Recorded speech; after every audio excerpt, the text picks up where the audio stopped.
कभी कभी कोर्ट का ऐसा फैसला आता है जिसको आप भी यकीन नहीं कर सकते हैं। आज ऐसे ही एक विवाद की बात करने वाले हैं। वो विवाद जो है वो जगदीश प्रसाद बनाम लाल बाबू के बीच में है।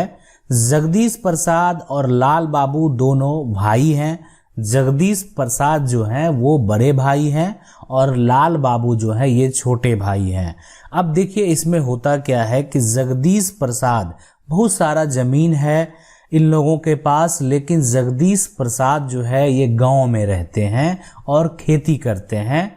और लाल बाबू जो है ये बाहर जो है सर्विस करते हैं और बाहर रहते हैं अपने फैमिली के साथ। लेकिन दोनों भाई में शुरुआत से ही बहुत अच्छा प्रेम था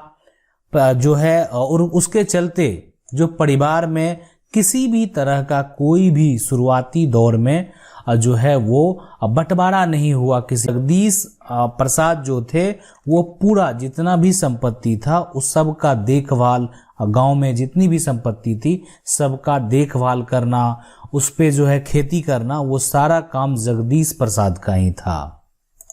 आगे जब मामला ऐसा हुआ कि जगदीश प्रसाद जो थे वो लाल बाबू को भी फसल में जो भी जमीन है वो खेती करते थे और उसका जो फसल होता था उसका शेयर वो लाल बाबू को भी देते थे, इसलिए वो भी उसका हकदार है, उसकी भी संपत्ति है, तो इसलिए वो शेयर दिया करते थे। लेकिन लाल बाबू शुरुआत में उतना इंटरफेयर नहीं करते थे, कुछ लेने के लिए नहीं आते थे, कुछ मांगते नहीं थे, लेकिन फिर भी जगदीश प्रसाद ने जो है उनको जो भी होता था वो देने का काम करते थे। उसके बाद जगदीश प्रसाद जो है अपनी बेटी की शादी के लिए कुछ जमीन बेच दिया और फिर कुछ साल तक सब ठीक चला, कोई भी दिक्कत नहीं हुआ। जो है संपत्ति है, सीधी सी बात है, ये खेती करते थे और इनके पास अपना जो है एक तरह से सर्विस था। तो जगदीश प्रसाद जो है बेटी के शादी में जो है एक तरह से कुछ जमीन जो है वो उन्होंने खर्च के लिए, बेटी के शादी के खर्च के लिए उन्होंने बेचे। कोई तरह का दिक्कत नहीं हुआ और लाल बाबू के तरफ से भी जो है उनको काफी उसके लिए सपोर्ट मिला, ठीक है। लेकिन ये जो है आगे चल के भी बहुत लंबे समय तक जो है सब कुछ ठीक चला। लेकिन जब लाल बाबू के भी बच्चे बड़े हो गए तो परिवार में जो है ने निर्णय लिया कि अब जमीन को बंटवारा करके अलग कर लेना है। देखिए ये चीज आपको ऐसा मिलता है कि जब दो भाई होते हैं, ठीक है, आज अपने आप चाचा को देखिए, दादा को देखिए, क्या दादा ने भाई में बंटवारा किया?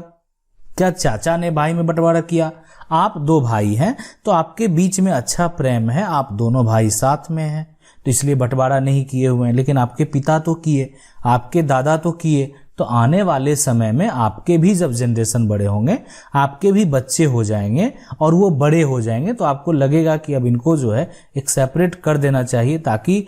जब क्या होता है कि बहुत सारी एक तरह से लोग का जो होता है सबका माइंड एक डिफरेंट टाइप का होता है, सबका सोचने का तरीका अलग अलग होता है, एक भी जो है दिक्कत होती है। तो इसलिए परिवार के लोग सोचते हैं कि अब अलग हो जाए, सब कुछ सेपरेट कर लें तो ज्यादा अच्छा होता है।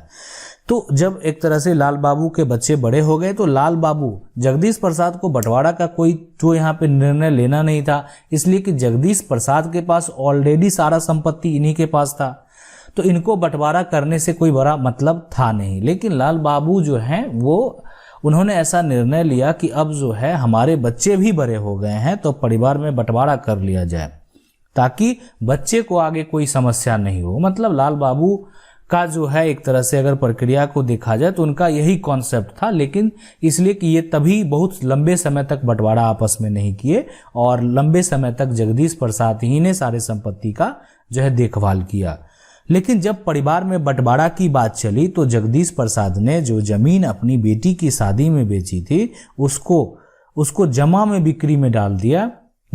बाकी हिस्सा जो है उसको अलग अलग करके कागज तैयार किया गया। तो ये बात जो है जब लाल बाबू को देखे तो उनको लगा कि ये जो संपत्ति है ये जो उनके बड़े भाई जगदीश प्रसाद हैं उन्हें अपनी बेटी के शादी में बेचे हैं, तो उनको ये जो है यानी वो एक तरह से वो दोनों के शेयर से नहीं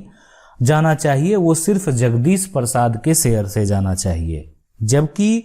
जो है यहाँ पे अगर देखा जाए तो जमीन जो है उस समय दोनों भाइयों के ही थे, वो नाम पर था दोनों भाइयों का, लेकिन दोनों भाई का आपस में जो है कोई किसी भी तरह का बंटवारा नहीं था। तो इसलिए लाल बाबू का कहना था ये तो उनके संपत्ति है, लेकिन जो जगदीश प्रसाद हैं उनका क्या कहना था इस बात को सुनिए। देखिए उनका कहना था कि लाल बाबू जो है यहाँ पे, तो फिर जब कोई रास्ता नहीं दिखा तो उन्होंने ग्राम पंचायत के द्वारा, पहले जो है उन्होंने जो सहारा लिया वो ग्राम पंचायत के द्वारा जो है एक तरह से बंटवारा करने का वो फैसला लिया, ग्राम पंचायत किया गया। लेकिन जगदीश प्रसाद जो है उनका कहना था कि लाल बाबू ने जो है वो बेटी की शादी में यानी अपनी भतीजी के शादी में भी जो है वो अपना सहयोग देने के लिए बोले थे, और वो उन्होंने कहा था कि वो है कुछ जमीन को जो है जो पैतृक संपत्ति है उनको बेचकर अपनी वो बेटी के शादी करें, उनको उससे कोई भी ऐतराज नहीं है, वो भी इसमें सपोर्ट करेंगे। ठीक है, तो ये बात जो है यहाँ पे, लेकिन जो लाल बाबू का उस समय कहना था कि उन्होंने ऐसा कुछ नहीं कहा था। जगदीश प्रसाद कि जो जमीन बेचे हैं अपनी शादी में, यानी उनके बड़े भाई जो जमीन बेचे हैं अपनी शादी में, वो अपने हिस्से की जमीन बेचे हैं।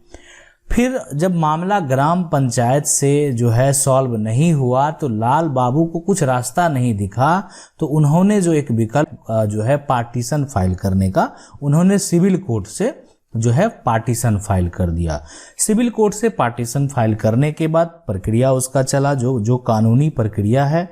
उस तरीके से जो है एक तरह से जगदीश प्रसाद को जो है नोटिस किया गया, और जगदीश प्रसाद जो है की तरफ से, मतलब जो है एक तरह से अगर देखा जाए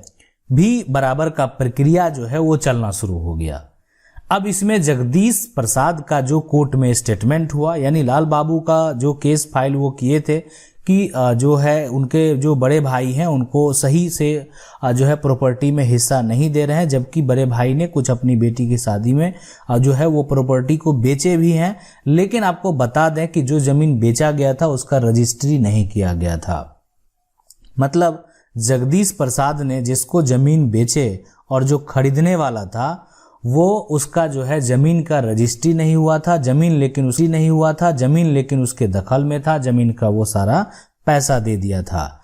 अब लेकिन जो जगदीश प्रसाद हैं, जब उनका जो जवाब देने का प्रक्रिया आया तो उनके वकील के द्वारा ये जवाब दिया गया कि सिविल कोर्ट में जो है यहाँ पे जो उनके वकील के द्वारा, यानी जगदीश प्रसाद के वकील के द्वारा ये जवाब दिया गया कि लाल बाबू ने जो अभी जमीन बेचे हैं और लाल बाबू जो उनके छोटे भाई हैं उन्होंने उस जमीन का बिक्री का पैसा भी लिए हैं। ठीक है, अब ये देखिए ये जो मामला हुआ ये इस तरह से हुआ, और इसमें जगदीश प्रसाद के फेवर में जो क्रेता था, मतलब उस जमीन को खरीदने वाला, उसकी भी गवाही हुई, और उसकी गवाही ये हुई कि जमीन जो है यानी दोनों भाइयों ने बेचा है। अब ये बात तो थोड़ा सा यहाँ पे अलग हो गया कि जमीन ने दोनों भाइयों, ये जमीन जो है वो दोनों भाइयों ने बेचा है। तो ऐसा हुआ कि जिस समय जगदीश प्रसाद के बेटी की शादी थी उस समय कुछ पैसे जो है खर्च करने के लिए या शॉपिंग करने के लिए, जिस कारण बस ये लड़की वाले को कुछ पैसे देने के लिए, है ना, जो कारण हो, लाल बाबू के अकाउंट में भी डाले गए थे। होता है ना कि कुछ इस अकाउंट में डाल देते हैं, कुछ इस अकाउंट में डाल देते हैं। ठीक है, उसमें भी डाले गए थे, और वो अकाउंट का स्टेटमेंट जब वेरीफाई किया गया तो वहां पाया गया कि नहीं, लाल बाबू के भी अकाउंट में पैसे गए हैं। भले लाल बाबू उसको नहीं लिए होंगे,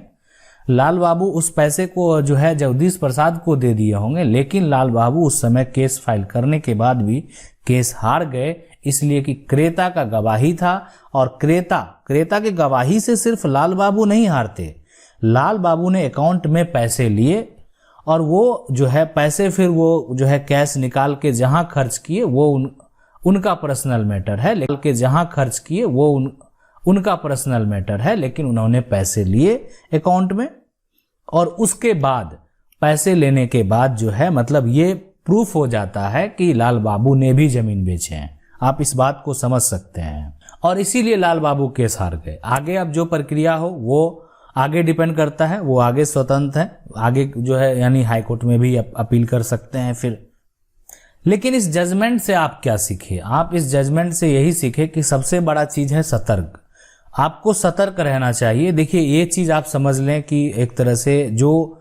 विवाद है कब किसके साथ जो है कब आ जाए वो कहना मुश्किल है, लेकिन यहाँ पे जो है एक तरह से अगर बात करें किन्हीं के द्वारा तो धोखा दिया जा रहा है, या ये भी हो सकता है कि लाल बाबू उस समय ऐसा बोले होंगे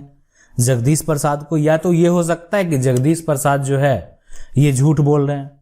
है ना, या ये हो सकता है कि लाल बाबू झूठ बोल रहे हैं। लेकिन दो के स्टेटमेंट को जो है कोर्ट नहीं मानती है कि मतलब आप मौखिक तौर पे आते हैं और आप कहेंगे नहीं लाल बाबू झूठ बोल रहे हैं, और लाल बाबू बोलेंगे नहीं जगदीश प्रसाद मेरे बड़े भाई झूठ बोल रहे हैं, तो उसका कोई मतलब नहीं बनता है। वहां पे एक प्रूफ देखा जाता है, गवाह देखा जाता है, इसलिए सबसे बड़ा है आपको सतर्क रहना। आशा करते हैं वीडियो अच्छा लगा वीडियो को लाइक जरूर कर दें। चैनल को पहली बार देख रहे हैं सब्सक्राइब करके जो बेल आइकन है उसको जरूर दबा लीजिए। मिलते हैं अगले वीडियो में, तब तक के लिए जय हिंद। अगर आपका कोई सवाल है आप हमें कमेंट